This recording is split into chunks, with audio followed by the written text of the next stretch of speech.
yourself in and get ready. The leaders in BBL Supercoach are incoming. Running in off the back fence to give you the ultimate insight to help you dominate your mates and climb up in the rankings. You're now listening to the Insight BBL Show with your hosts, Brain and Horse.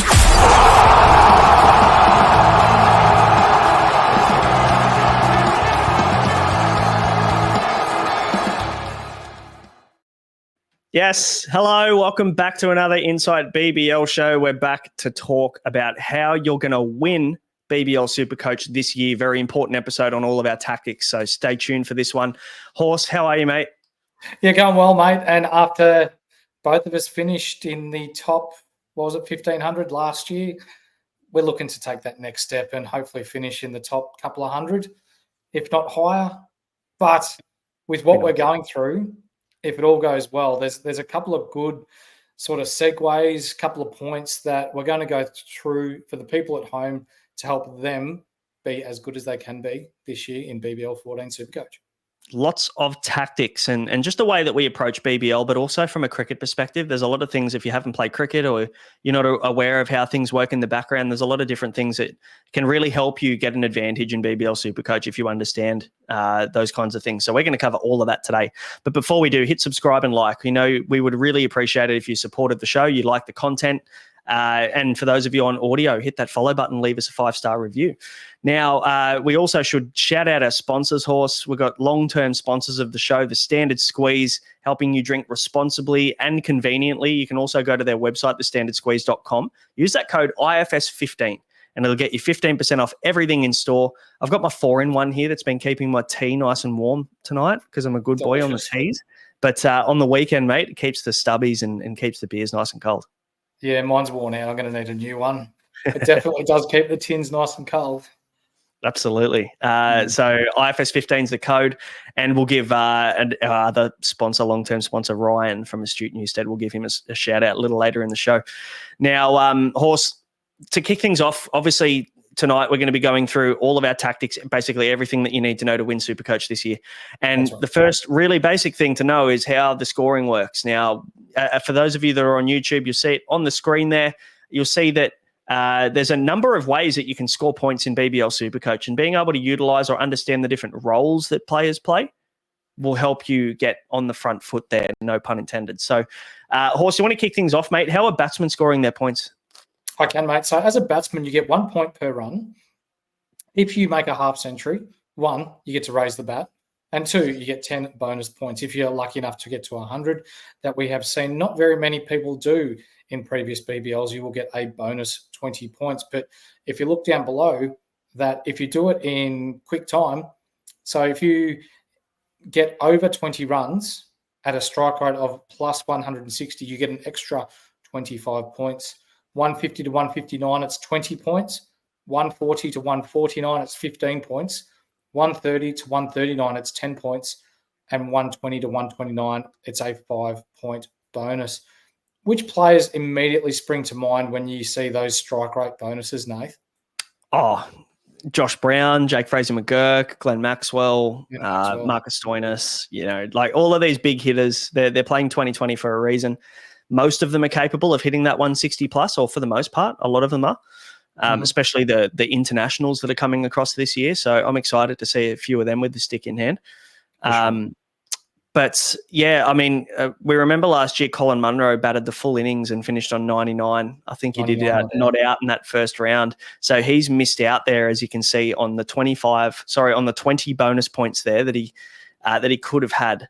So, if we think back to Glenn Maxwell in the World Cup where he scored that 100, basically on one leg off like 34 balls or something, whatever it was, he's not just getting his 100-odd points for that game. He's getting the 25 bonus for the 160 strike rate and the 20 bonus on top. So it's an extra 45 points you can get if you're swinging hard.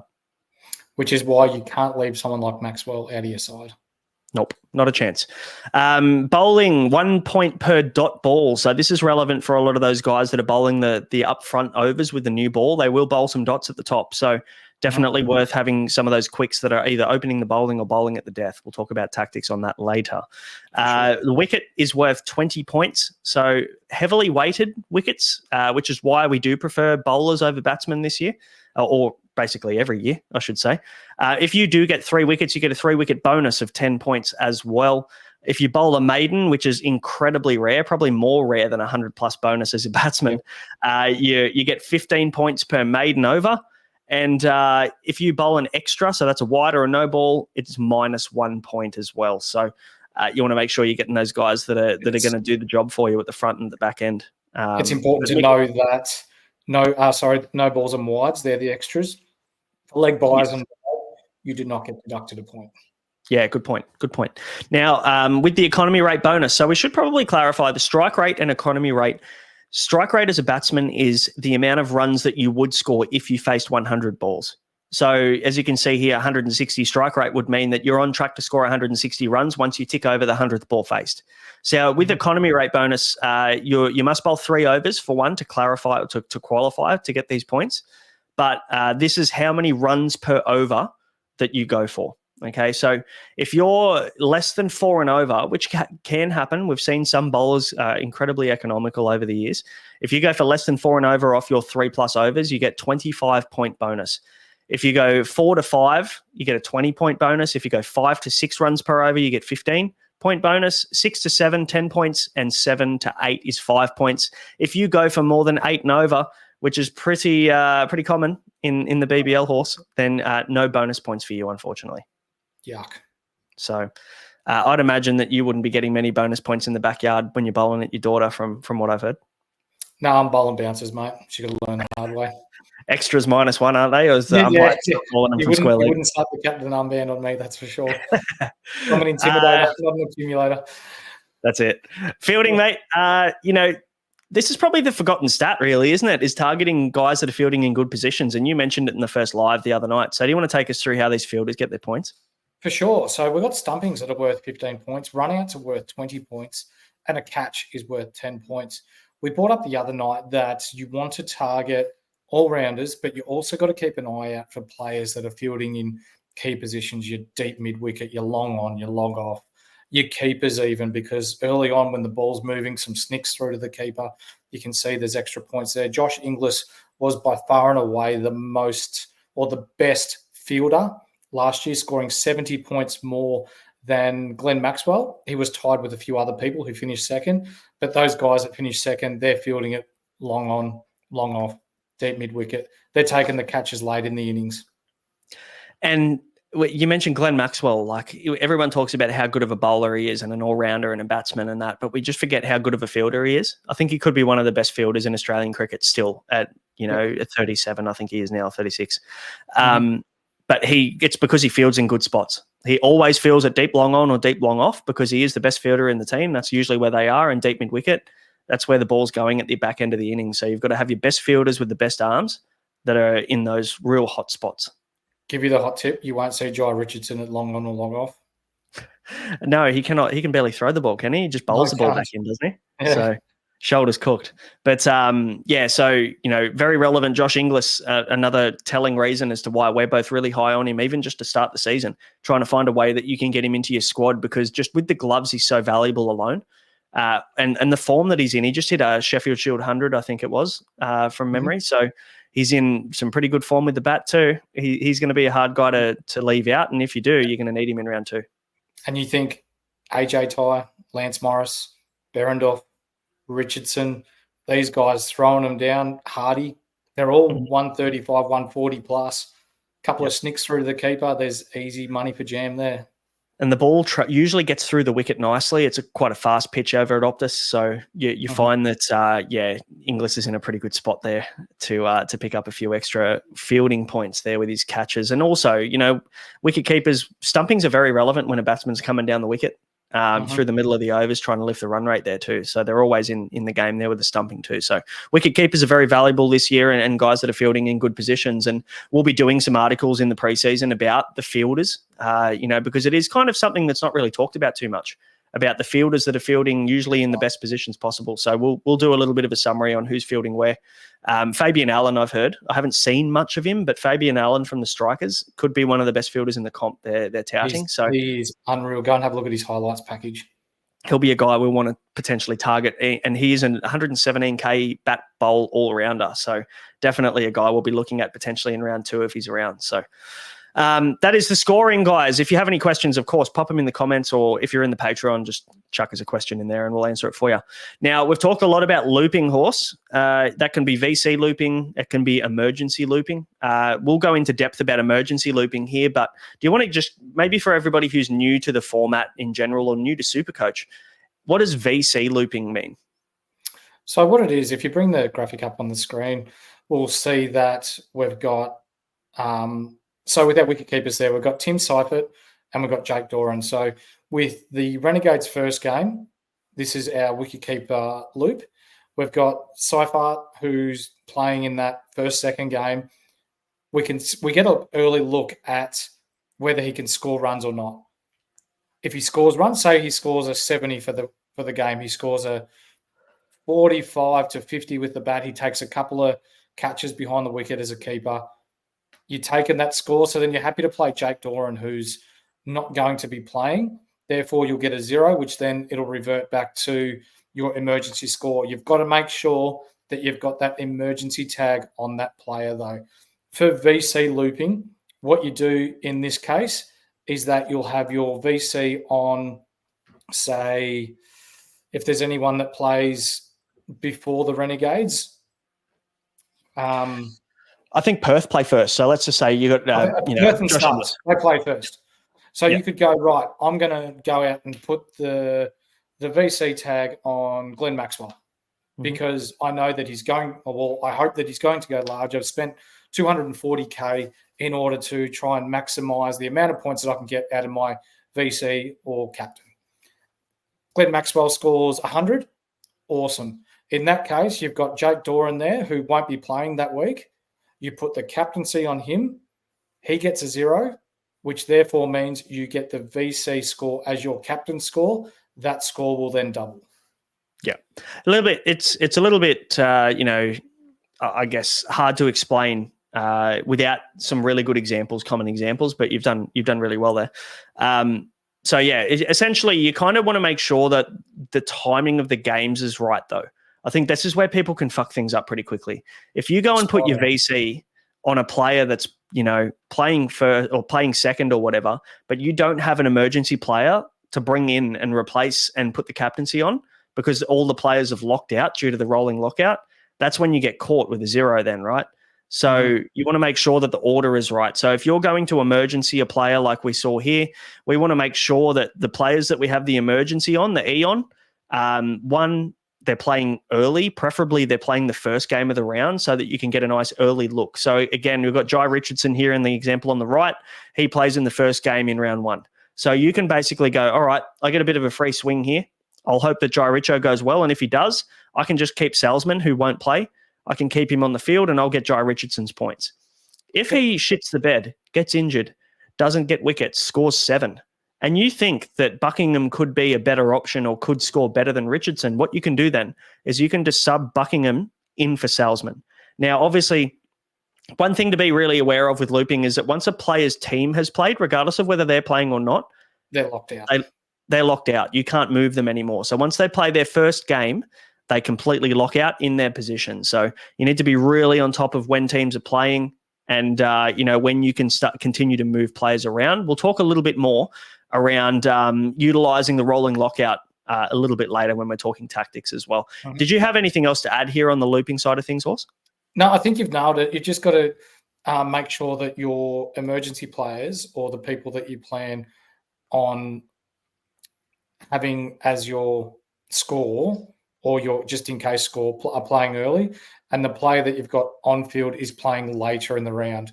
Don't get caught out trying to loop with a player that's playing in the first round or the first game of the round. You could end up with a 0. Yeah.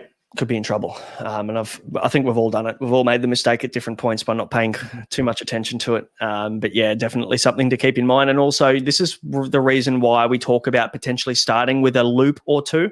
And what we mean by that is a player that just won't play. Ideally, a dual position player like Jake Doran, who's bat wicketkeeper, and who was the other one, Will Salzman, who's bat bowl all-rounder. So it'll give you the flexibility to move them up and down the bat and bowl slot or the bat and wicketkeeper slot there to give you potentially 2 cracks at a loop. If you had Seifert in your wicketkeeper spot on the emergency and he does well, you can leave Jake Doran there and you'll get his points. But let's just say Seifert shits the bed and you want to move Inglis up to replace Doran at wicketkeeper to have another crack, have a second go. And then you can have a second go by using Doran, your non-player, in your batsman slot to see what your emergency in the batsman slot does. So you can actually have 1 emergency per position. So what I would recommend is you utilize that. Don't double down and use 2 emergencies in one position, because then it'll take the lowest score of those 2 emergencies if you do end up having a non-player on the field. So that's a few things to keep in mind. And we're saying this all because nearly every one of these things that we've mentioned, we've been caught out from one time or another in the past as well doing this. So yeah, want to get it right. That's right. Mate, let's dive into our tactics and the way that we approach the game. Now, we're going to be covering pitch conditions. We're going to talk about incoming weather, whether a team bats or bowl first. Does that matter? We'll talk about how to utilize a rolling lockout, how to build your team value, and then what our positional preferences are like in terms of players' roles and the Supercoach position, and also we'll give our opinion on the flex. Let's start with the pitch conditions, mate. For the people that haven't played cricket or don't really understand the differences between pitches, what do you often see? And let's think back to BBL last year. What are you often seeing and taking note of when you see a pitch 45 minutes before at the toss? You're looking at the colour. You're looking at whether there's any cracks in the wicket, whether it's dusty. You're looking at weather as well. So, like, let's bring up 2 different wickets. We've got Sydney. So the SCG is known as a spinner's wicket, which favours the likes of Sanger, Green, these sorts of bowlers.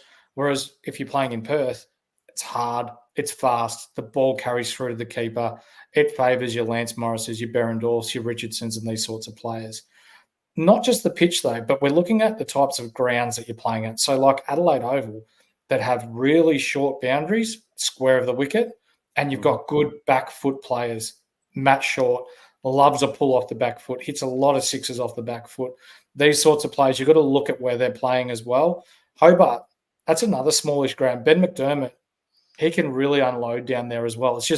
It's a pity that they've got another shitty draw the second year in a row. So it's not just pitch condition, it's where they're playing as well. That's right. And some of these grounds as well, I think it might be in Geelong, GMHBA Stadium, I think it is really long square but short straight from memory. So like you're looking at, and they'll usually show this in the pre-televised stuff as well in the lead up to the game. They'll usually show like the length of the boundaries and stuff. So let's say, for instance, you've got like a lot of pace on the ball and you're playing against Perth, right? And you've got these really short square boundaries. It's probably a disadvantage to these guys that bowl quick because you can use the pace of the ball to the short edge of the boundary, right? Whereas if you've got a lot of spinners in your lineup, like Adelaide strikers have a lot of spinners, right? They've used Matt Short usually to open the bowling. They've got Darcy Short. They've got Fabian Allen.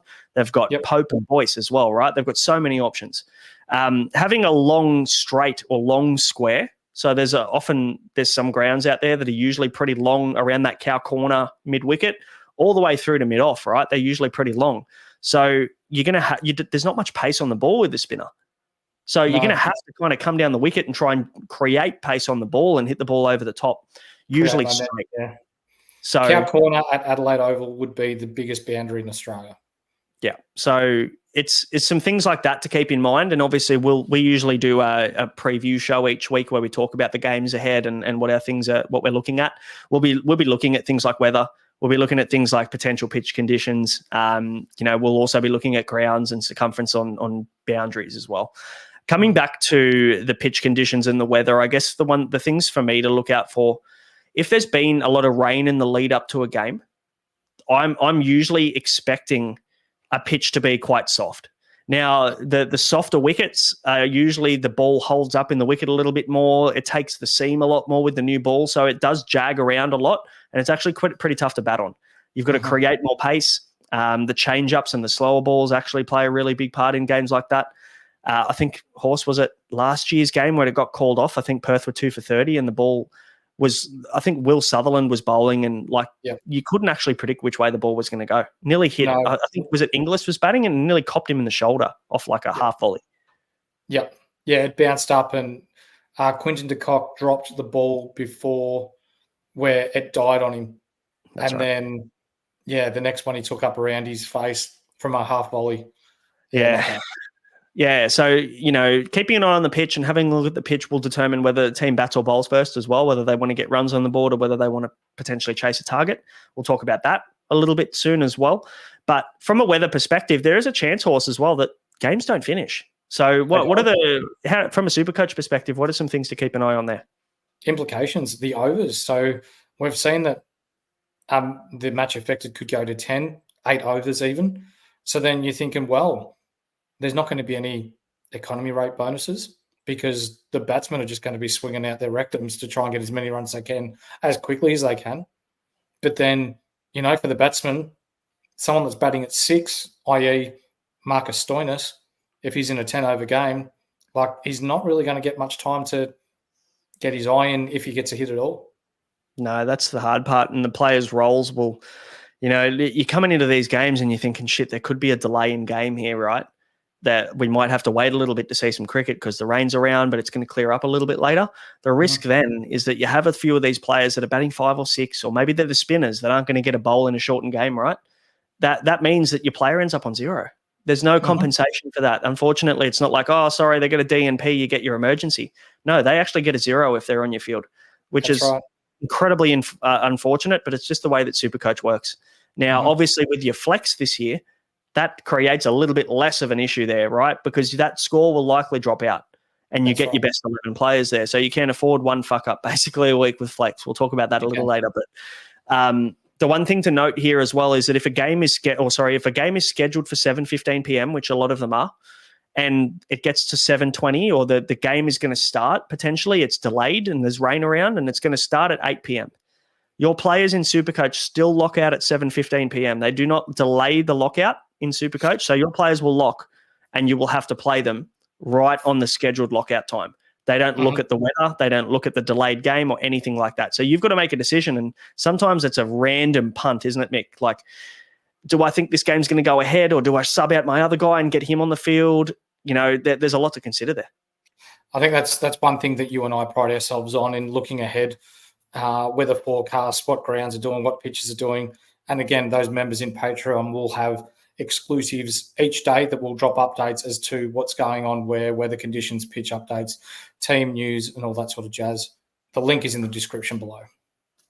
Yep, jump on in. We'll keep you covered up on all of that kind of stuff. Now, we've talked about weather. We've talked about pitch conditions. Let's have a chat about what the difference is between batting and bowling, because I think this affects different players in different scenarios, right?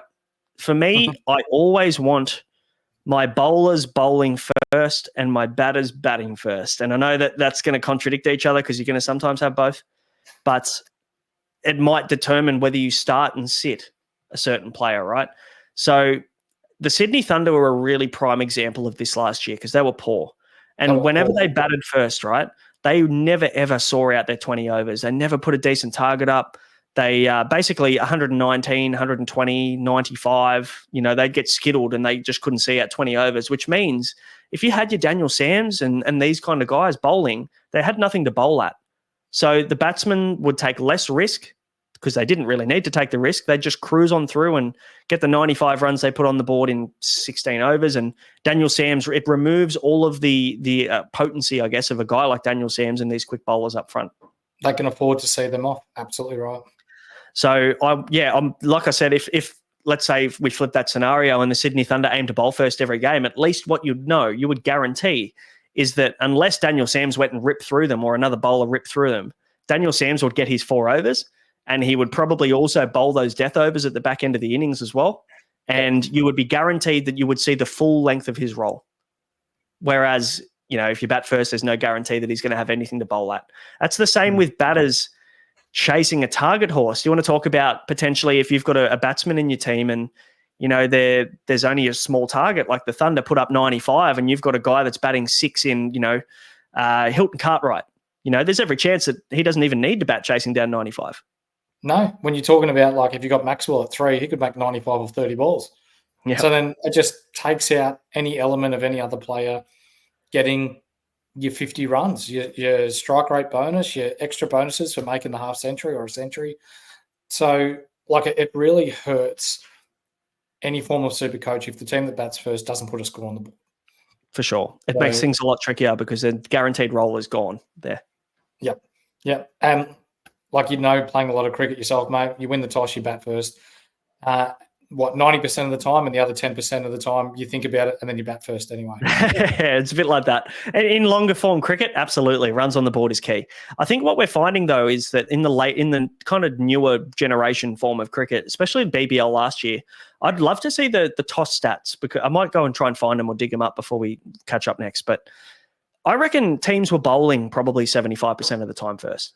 And I think that's probably because teams like to know what the target is. They're so tactical around the way that they approach certain things now. So I think teams like knowing what they're chasing because then they can pace it properly.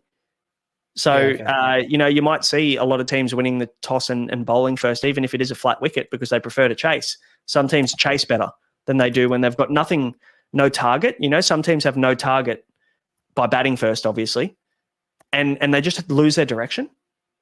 So something to keep in mind there as well. Yeah, that's right.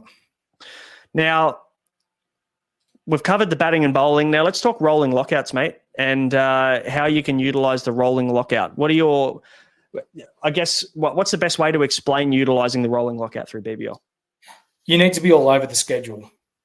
So we can see that in round 1, we've got Stars and they play Perth in the first game. So they're the first players or the first teams that get locked out. So then you can't change any of them, whether you've got them on field or not. A rolling lockout means that, say that's on a Friday, on the Saturday, you might have 2 other teams, they'll get locked out. On the Sunday, the other teams play. So they won't actually get locked out until the start time rolls around for Supercoach. As Nate said before, 7:15 start, they might not roll out till 8 o'clock, but 7:15 is when they're locked out. So you need to be all over what's going on with pitch conditions, what's going on with weather, et cetera, before the actual start time, the designated start time that BBL has for that team. And I think what you'll find will do a lot, and I know I did last year, is I was really fluid with my trades. I felt like, I reckon I was making mid-round trades nearly every round because things change throughout the round. We find out things about other teams, about players being out, about roles changing. So, I might go and reverse a trade to another player if I find out that potentially that player's coming into a game where there's going to be some weather. So, knowing, again, you made a good point, knowing about when the teams are playing is super important, because obviously if we get some Perth players in round 1, we can't go and then trade out or reverse a trade of a Perth player because they're locked. Now, what I could do, though, if I was picking a Sydney Thunder player, and we see in the first couple of games they're not playing until the 3rd game. So if I wanted to pick a Sydney Thunder player and then I got second thoughts about it and I wasn't quite sure anymore, I could then go and move that Sydney Thunder player to any player that hasn't locked out just yet.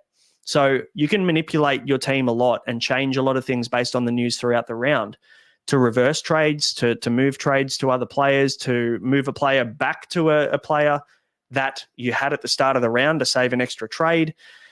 There's a lot of things you can do mid-round, and I think the best super coaches out there and the guys that win BBL Supercoach are the ones that are always looking at their team and changing their team pretty much daily. 100%. Now, it's probably worth noting as well with trades, for those of you that are playing BBL for the first time, or maybe you haven't played NBL yet either, but you play the footy codes. I don't know about AFL, but with NRL, you definitely need to save trades, otherwise you're going to be up shit creek without a paddle at the back end of the year. But it's not the case in BBL Supercoach, Horse. No, in BBL Supercoach, you can max trade each round and you're safe. Happy days. It's basically if you don't use them, you lose them scenario, because you can't keep them for next year. As much as I've been trying to hit BBL Supercoach up and say, hey, can I have those 3 trades I didn't use? It doesn't work like that. So you're better off using them, and using them to target cash generation to start is probably the key. And we talked in the last episode, Horse, around boost strategy and the fact that we're probably going to be boosting pretty early this year. Now, obviously, using your boost is one thing, but building up your team value is another thing. Making that 500K, which is that Andrew Langley kind of marker to get the season started. How did you go last year with the 500K to start? Did you get close? I got close. I didn't quite get there, but definitely helped set me up to have my best year easily and a top 1,500 finish for me last year. So we're talking about getting the players in that are going to make the most money, and that's probably comes down to understanding break-evens more than anything, right? Like keeping an eye on the players that are guaranteed to make money. But this is a very different format, isn't it? To NBL, AFL, NRL, normally players have to play 3 games before they would make any money. But from BBL, you play your first game and you're making money from game 1. 100%. Yeah. Right from the start. Very important to get on the right cheapies early, because I think that's going to really enable you to make that coin. If you can pick up a guy at 39 or 58K and they end up 130, 140K, you can then turn that player into one of these premium options or a fallen gun potentially. Hopefully a few of these guys lose some money to start and we pick up a lot of those guys at their bottom price. 100%. So any tips, Horse, on how to maximize or get that team value sorted to start? Keep an eye out for teams that are playing on doubles, players that are playing in prominent roles as well. So you're not going to want someone that bats at 7 and doesn't bowl that's worth 100K. So the likes of, say, Jack Edwards for me. Yeah, he's on a single, but he's 136K. He's priced at an average of around 44. He's going to bowl. He's going to bowl death overs and he's going to bat. The exclusion or the withdrawal, I guess, of Daniel Hughes, who's got injury issues at the moment, means that he's probably going to get more of a go further up the order with the stick. There's massive opportunity there for him to make a lot of money really quickly. The same with the likes of Jai Richardson. He's priced at 130 in years gone by. He started last year at 220K or something ridiculous like that. He's massively underpriced for the type of player that he is, and a player that has a prime opportunity to make a lot of money very, very quickly, although he's one that you're going to want to keep in your side. Tom Curran, probably the same, Nath? I think so. I mean, he's coming in at import price, right? 152K. So the concern, I guess, is that all of these imports have just been, they've had this price just thrown at them. So it's not their true value. In Tom Curran's instance, I think this is an advantage because I think he's been underpriced to start. I think he is a 200K guy, especially with the role of bowling death and being able to bat at 7 or 8, depending on the team list. This is a guy you're going to want in your team and a guy that I feel like at 152K is a discount. Whereas if you look at other players that come in at 152K, maybe that is their value. So it's all relevant based on, previous form and things like that. But I'm probably targeting, like you said, those fallen guns, those Sean Abbott and Jai Richardson type guys that have had shit seasons but have the pedigree to be top performers. Tom Curran has been priced at over or almost 240,000 in the past as well. So there you go. It's almost like we're getting him at 100K less. So he's priced at a 50 this year. All imports come in at a 50 on the dot. That's basically what they're expected to get. So their break even will be 101 on a double or 50 on a single. And that's essentially where they're priced at to start, regardless of their form in previous tournaments or anything like that, which is an advantage for some and a disadvantage for other players. So keep an eye out on podcasts. We're going to be previewing and talking about our cheapies to get in each team and all that, but keep an eye out on the Patreon as well for those subscribers. They'll get some exclusive stuff in there that we'll be filtering out to them in the coming weeks. Now, Horse, we've pretty much covered everything tactically, but I want to talk about the flex position because it just kind of shakes things up a little bit this year, doesn't it? They've thrown a spanner at us, and I kind of like it now. I like it.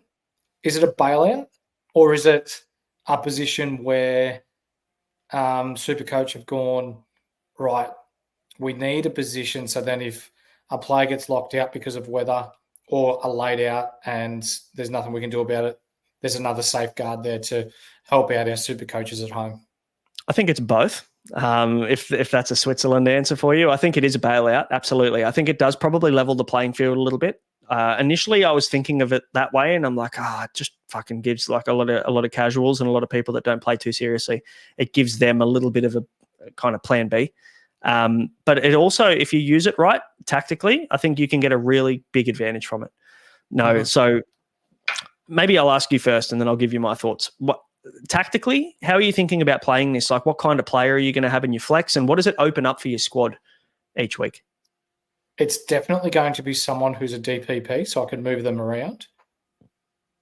To start with, I've got Josh Inglis there, the number one fielder last year and easily the number one fielder, someone that's in some really good form. I don't think he plays Test cricket for Australia, and I think his availability is rock solid for the year.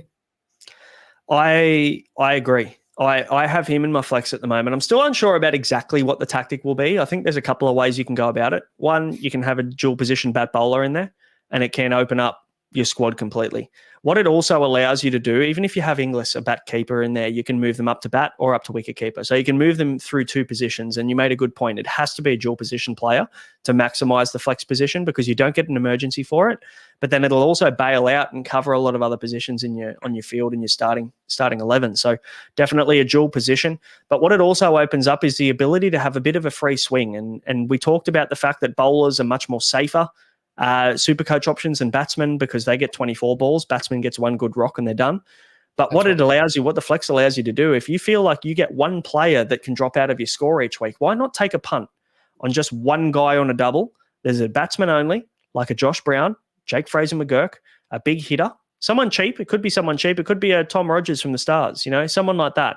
But in past years, we wouldn't have even considered guys like this. But this year, you can take a punt on a guy that can score a 90 off 40 rocks and max strike rate bonus and get those batting bonuses there too. So I'm more looking at which is the batsman that I want to take a free swing at to start the year as well.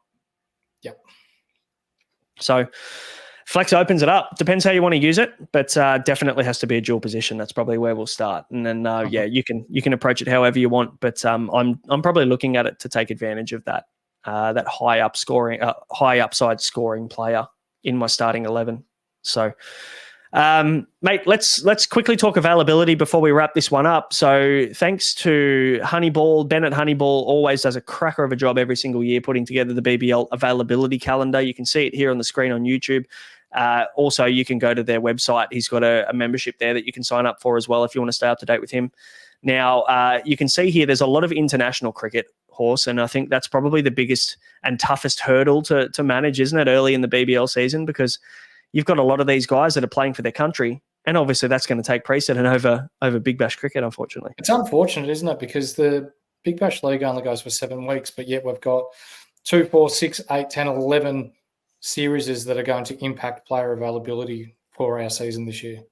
Yeah, I mean, of course, it'd be great if there wasn't any Test cricket for Australia. You get to see the Smiths and the Labuschanes and the Travis Head and Khawaja and all these guys. Mitch Marsh hasn't played for the Scorchers for 3 seasons, I don't think. Like you get to see all of these guys play for their states, but it's just not the case because obviously the Test summer, Australia versus India this year will go until January 7. So what you'll see is that the Test cricketers for Australia, they will play the final 2 to 3 games of the BBL regular season. I think they missed the first 6 rounds. So, which is unfortunate, but these could be some massive pods because there's no double game weeks. You could be looking at some big pods, and Steve Smith was probably the ultimate pod 2 years ago, wasn't he? When everyone took a punt at him, and it paid off massive for them. Mm-hmm. So we'll quickly run through here. We're not going to go through all of them, but basically you've got to keep an eye on the English Test cricketers in Pope and Duckett. And we've also seen Bethel into that squad to play New Zealand. Now, that will go till December 18, which is for 3 or 4 days into the BBL season. So you'll see, unfortunately, Pope, Duckett and Bethel will miss round 1, and they'll miss the round 1 double, unfortunately, for their respective squads. So definitely wouldn't be starting with any of those guys. What do we got here? We've got the West Indies and the Bangladesh ODIs and T20s as well. So we've seen Rashad Hussain. He's been pulled completely, so he won't be playing. But you've also got Shai Hope for the West Indies. He could probably miss the first game or 2. Fabian Allen, if he's named, as well as Rutherford that you mentioned on a previous pod. They're all potentially going to be missing for their squads as well, which kind of sucks. Mm-hmm. Rutherford looks nice, but just with the draw that they have at Thunder, it's not for me. Not ideal. Osama Mir has missed selection for Pakistan, so the news for him is that he could potentially be available, but we're yet to see whether they've got their no objection certificate yet. Pakistan have always been tough to deal with through this period in getting that NOC, so we'll see what that looks like. But at the moment, he's been signed and he's planning to play the full season this year and aside, so his availability is going to be solid. Now that he hasn't been selected for Pakistan, we should expect him to line up in round one. Who else have we got here? Marcus Stoinis, he won't miss any games. Luckily, he's contracted to go over to the SA20 competition, but that'll be after BBL finishes. There's also the ILT20, which starts in January 11. So that's probably about, 7 or 8 rounds in. So that you could have guys from this list here missing the last few games of the season. So Laurie Evans, Lockie Ferguson, you've got Shafane Rutherford, you've got Hope, Jamie Overton, James Vince, we've got Hussein, Seifert, and then these guys that will miss after the BBL. So they're going to stay around for the whole BBL. Luckily, we've got Sam Billings, we've got Curran, we've got Fraser McGurk, Warner, Jordan, Agar, Hatzoglu, Sams, and Wade. So a lot of those guys, they're contracted, but they will not be missing any BBL action, luckily, because they've committed to their teams for the season, and they'll join the ILT 20 probably halfway through the comp. Good. So what about the last couple, mate? We've got some ODIs at the back end of India and England, and Sri Lanka and Australia's tests in January as well.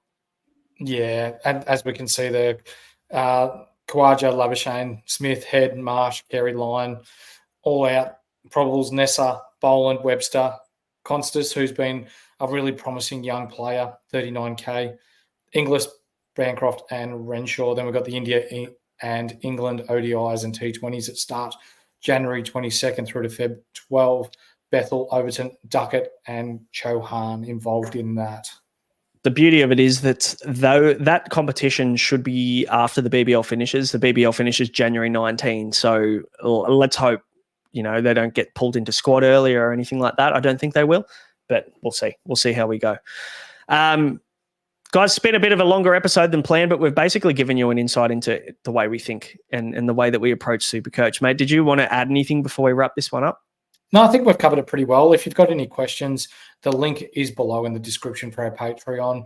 Click on that. You can join for free if you wish. You can ask Nathan and I any question that you see fit in there, and we'll attend to it as soon as we can. Absolutely. And of course, we'll mention Ryan from Astute Newstead. The show is brought to you by him, a long-term sponsor of the show. And you can use the promo code INSIGHT if you are wanting to get involved in the home loan market. You want to buy a house. You want to upgrade your house. You want to just borrow a little bit of extra cash to get things sorted. Ryan's your man. So his link is in our description below as well to get in touch with him. If your rates are above 6.2%, then you definitely need to reach out to him and he can sort you out. Absolutely. Thanks for watching. Guys, we really appreciate you watching this one. Hopefully, these are the tips that are going to win you BBL Supercoach this year.